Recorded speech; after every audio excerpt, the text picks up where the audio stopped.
French police have shocked that the man who attacked Strasbourg's Christmas market on Tuesday. The Interior Minister has said a police unit came across Chekatt in a Strasbourg street and shot him after he opened fire. 3 people have died following the shooting at the market and several more were seriously injured. Chekatt 29 had a string of criminal convictions in France and Germany and had become a radical Islamist in jail. Interior Minister Christophe Castaner said 3 police officers had spotted a man matching Chekatt's description on Rue de la Zayat in the Yadav area of Strasbourg at 21 点 local time 20点 GMT.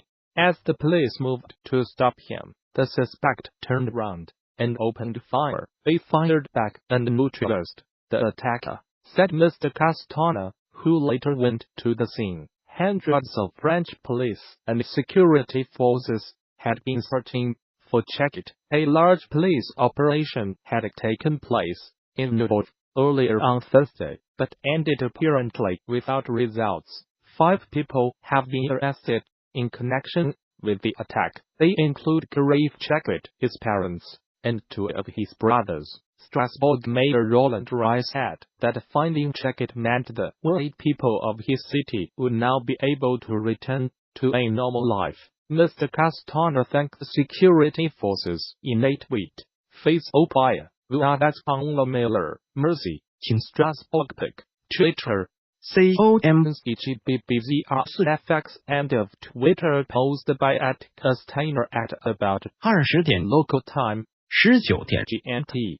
A man opened fire close to the famed Christmas market near Place Queu, which attracts thousands of visitors. France's anti-terror prosecutor, Amaq, said the man had shot at Akbar, his greatest, as he opened fire. The suspect was armed with a gun and a knife and escaped the area after commandeering a taxi, Mr. Hayes said. As he fled, he came into contact with 4 soldiers, Mr. Hayes said, and began firing at them. The soldiers fired back, apparently hitting him in the arm. The attacker boasted to the taxi driver that he had killed 10 people, and also said he had been injured during a firefight with the soldiers. He ordered the taxi driver to drop him near the police station in Yadav. When he got out of the vehicle, he fired at police officers before escaping. Chekatt was born in Strasbourg and was already known to the security services.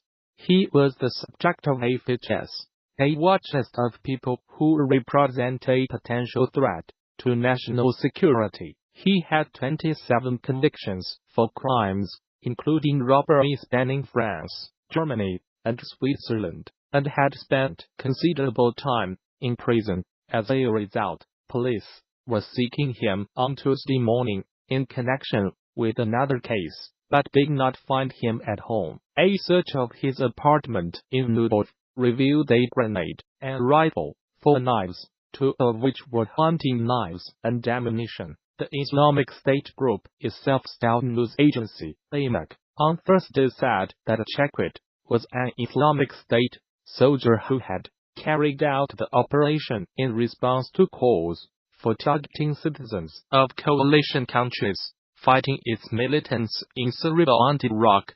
The death of Kamal Nashband, originally from Afghanistan, was announced on Thursday. The father of 3 died in hospital. His mosque announced that his funeral will take place after Friday prayers. Svitobi, CSD Kamal Nashband, PED3 and fonts.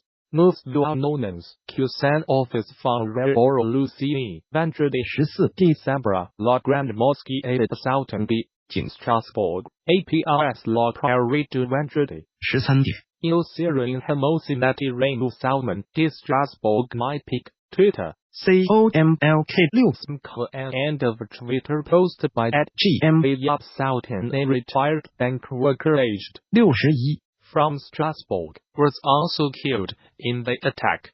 According to the Figaro, the 3rd victim is believed to be a Thai tourist who was on holiday with his wife, Anna von Supsamon, 45.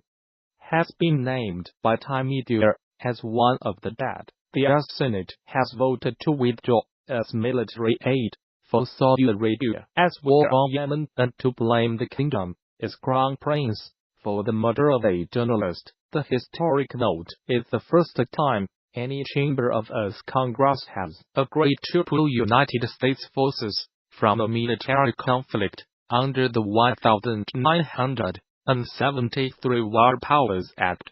Some of President Donald Trump's fellow Republicans defied him to pass the measure with Democrats by Subtract 41, but the resolution is seen as largely symbolic and unlikely to become law. The non-binding War Powers Resolution calls upon President Trump to remove all American forces engaging in hostilities in Yemen, except for those combating Islamist extremists. The Senate then unanimously passed a resolution blaming Saudi Crown Prince Mohammed bin Salman for Washington Post reporter Jamal Khashoggi's murder in October, and insisting that the kingdom hold accountable those responsible. The US chose to cease refueling Saudi warplanes last month, and first state its resolution, if it were ultimately passed into law, would prohibit that practice from resuming. Independent Vermont Senator Bernie Sanders, who co-sponsored the measure with Republican Mike Lane of Utah, failed the vote.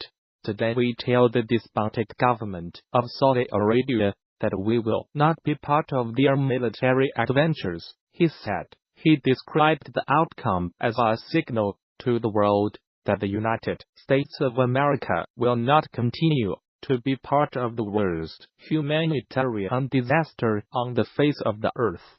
Republican Senator Bob Corker told MSNBC, if he was before a jury, the Crown Prince, he would be convicted, in my opinion, in 30 minutes. Analysis by Barbara Platt, BBC State Department correspondent. The two resolutions send a strong message that for a majority of senators, the status quo with Saudi Arabia is no longer acceptable. They value the strategic relationship but are deeply uneasy about the leadership of Crown Prince Mohammed bin Salman. They viewed his foreign interventions with growing concern, especially the human cost of the war in Yemen. But it was the grisly murder of Jamal Khashoggi that tipped the scales. It dramatically increased the support for the resolution to withdraw its military support for the Saudi-led campaign in Yemen, something that failed to pass earlier in the year. Many senators saw the Khashoggi killing as the blatantly egregious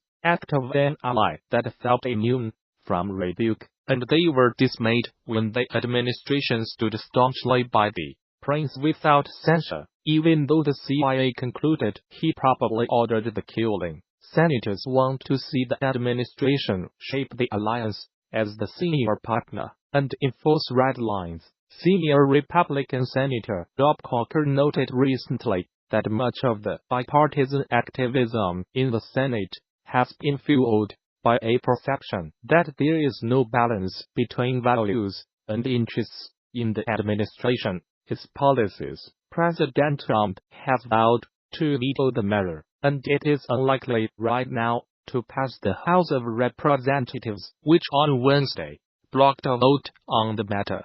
But Senator Sanders said he expects the resolution to succeed once Democrats formally take over control of the House in January following their midterm elections victory. The Trump administration had argued the bill would undercut its support for the Saudi-led coalition against the Iranian-backed Houthi rebels in Yemen. White House officials have emphasized its economic ties to the kingdom. Mr. Trump's advisor and son-in-law, Jared Kushner, has continued to cultivate ties with the prince. According to the US media, earlier on Thursday, the warring sides met in Sweden, where they agreed to hold a ceasefire in the port city of Hodeidah, a key entry point for aid and food imports. After the deal was reached, negotiators for both parties shook hands to applause, though they later expressed skepticism.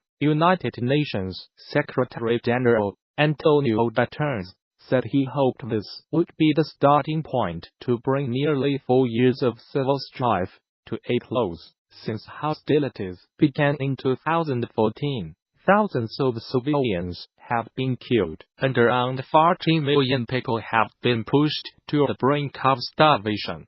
According to the UN, Saudi Arabia buys the bulk of its weapons from the United States, Britain and France. As passenger plane traveling from Seattle to Dallas was forced to turn back hours into its flight because a human heart had been left on board. Southwest Airlines says the organ was flown to Seattle from California, where it was to be processed at a hospital to have a valve recovered for future use.